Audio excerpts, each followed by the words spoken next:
Hello， 大家好，又係我哈魯啦。咁今日就要分享一個超簡單懶人版嘅生吐司食，無需機器，形寫全手有，就算係新手都可以輕鬆整出呢個鬆軟又好味嘅吐司啊！好啦，我哋而家就即刻開始啦。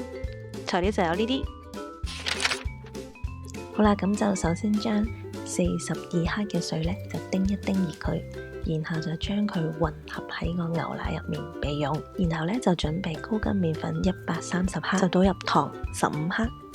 鹽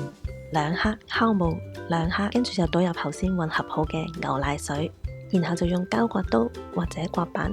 就攪勻佢，咁就攪到咁上下見唔到粉粒之後呢，就可以用呢個刮刀搓油法去搓個麵團，就係將麵團四面八方咁樣推開啦，跟住就拉起佢，然後就疊落去。然後就重複將個麵團四面八方咁樣推開，然後再拉起佢，然後再重疊上去，就係模仿手油嘅呢一個動作。咁刮刀搓油法呢一種動作呢，就重複10次左右。然後呢，就攤開個麵團，跟住又將已經室溫解凍嘅無鹽牛油15克，就盡量放喺中間嘅位置。然後呢，就可以用膠刮板去輔助，就將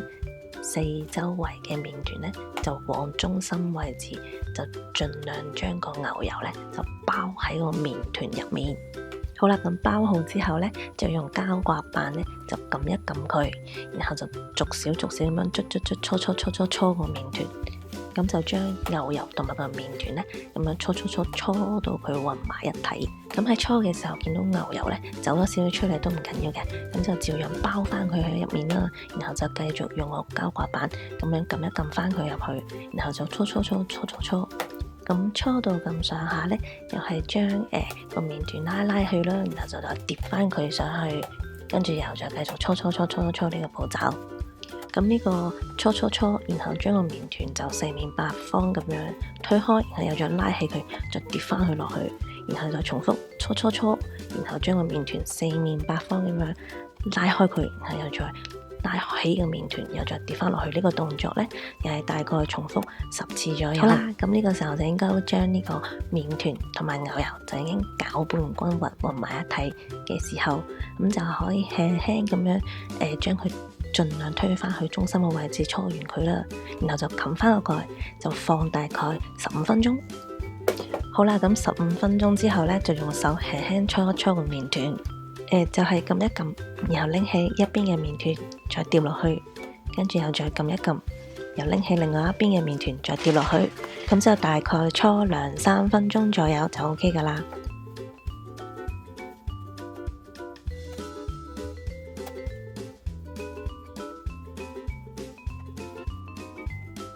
好啦，完成呢個搓油動作之後呢，就輕輕將個麵團整軟，跟住就進行分割呢個步驟啦。咁首先呢，就分30克嘅麵團出嚟啦，就係用嚟整呢個兔仔嘅麵團。然後就將士多啤梨粉加少少水，再放到個麵團度，係咁搓勻佢。如果你覺得呢個顏色太淺嘅話，都可以直接再追加翻多少少士多啤梨粉落去個麵團度，然後就繼續捽。咁但係焗完出嚟，我發現我太貪心，落得太多，變咗深粉紅色。咁所以大家都係勸翻大家，大概落1克左右就已經好夠噶啦，應該。好啦，咁搓勻之後，咁由於呢個麵團嘅水分多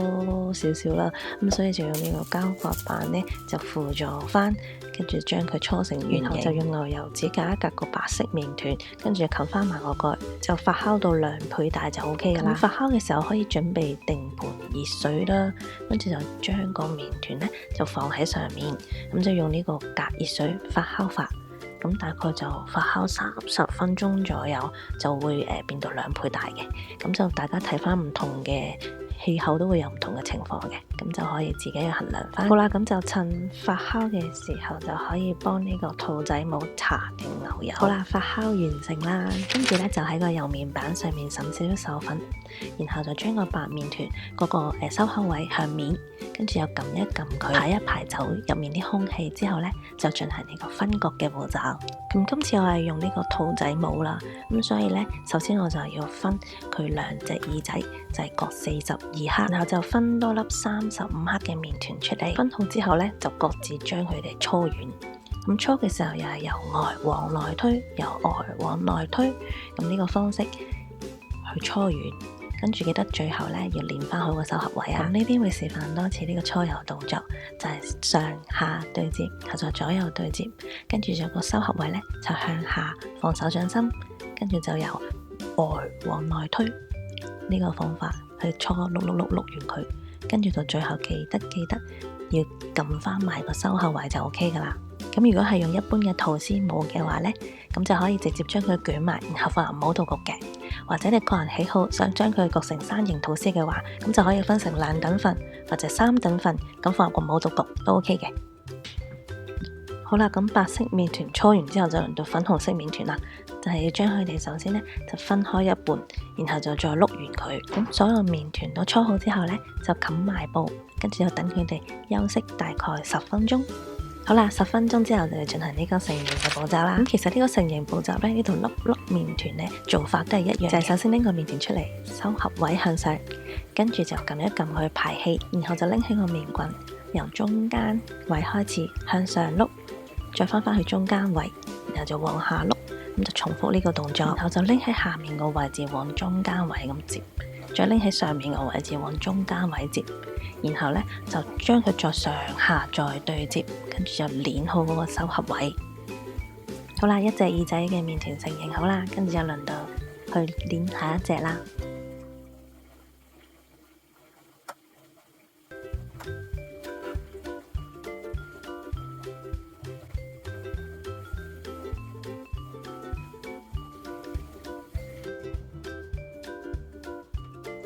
好啦，個麵團成形完成之後呢，就收合位向上啦，跟住就慢慢咁樣將個麵團推入去嗰個兔仔耳入面，然後就將佢反轉，冚翻實個模，跟住你會見到個麵團可能會突咗少少出嚟，咁就自己去撳一撳啊，收一收翻好佢嗰個突出嚟嗰個位置咯。好啦，捏完之後就大概係咁嘅樣，跟住就輪到碌呢個粉紅面珠麵團，咁做法都係一樣。就係由中間開始向上向下碌，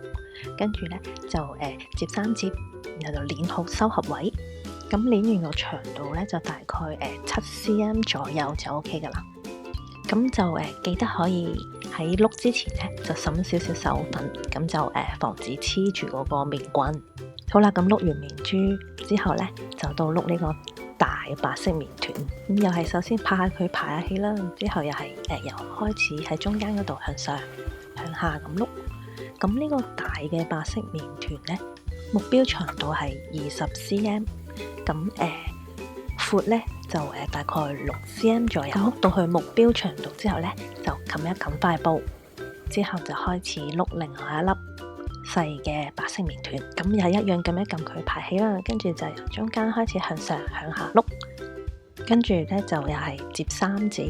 跟住就捏好收合位。咁捏完之後個長度又係大概7cm 左右就 OK 噶啦。咁跟住就將其中一個粉紅色麵團呢，就擺喺嗰個長度20cm嘅麵團嘅上下兩方，然後就將細嘅白色麵團擺喺中間。跟住就由下面開始慢慢捲到去中間位置，跟住另外一邊又係一樣啦，由上面開始慢慢開始捲到去中間位置，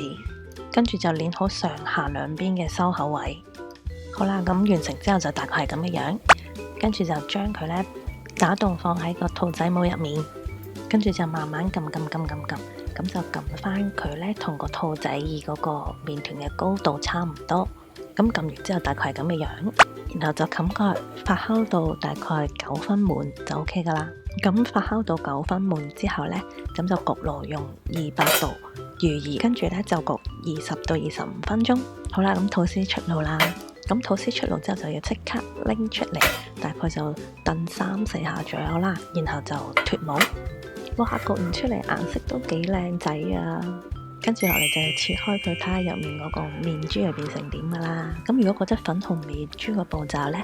有少少麻煩嘅話呢，咁可以省略佢嘅，咁就直接焗成個白麵團咯。如果你焗白麵團嘅話呢，就可以將佢畫到好似 Miffy 咁嘅樣，都幾過癮嘅。我面珠仔都幾搞笑啊！好啦，跟住落嚟呢，就要幫呢隻兔仔畫眼睛同埋畫嘴啦。咁呢支朱古力筆呢，我就喺100 yen 店度買嘅。咁如果你屋企咁啱有成晒個朱古力呢，就可以用咗個朱古力，然後就用牙籤代筆去畫呢個公仔都 OK 嘅。好啦，畫完啦。咁我會每個星期都會更新有關日本生活或者食譜嘅影片。如果大家中意呢條片嘅話，記得追蹤或者將佢 share 俾朋友仔啊。咁就撳翻幾嘢俾大家睇先。好啦，跟住落嚟就會有試食時間。你可以搽牛油啦，或者照搽果醬食都 OK 嘅。咁食之前呢，又可以攞去焗一焗翻佢，之後再食就會增加多少少脆脆嘅感覺。好啦，我哋下次見啦。若干フランスパン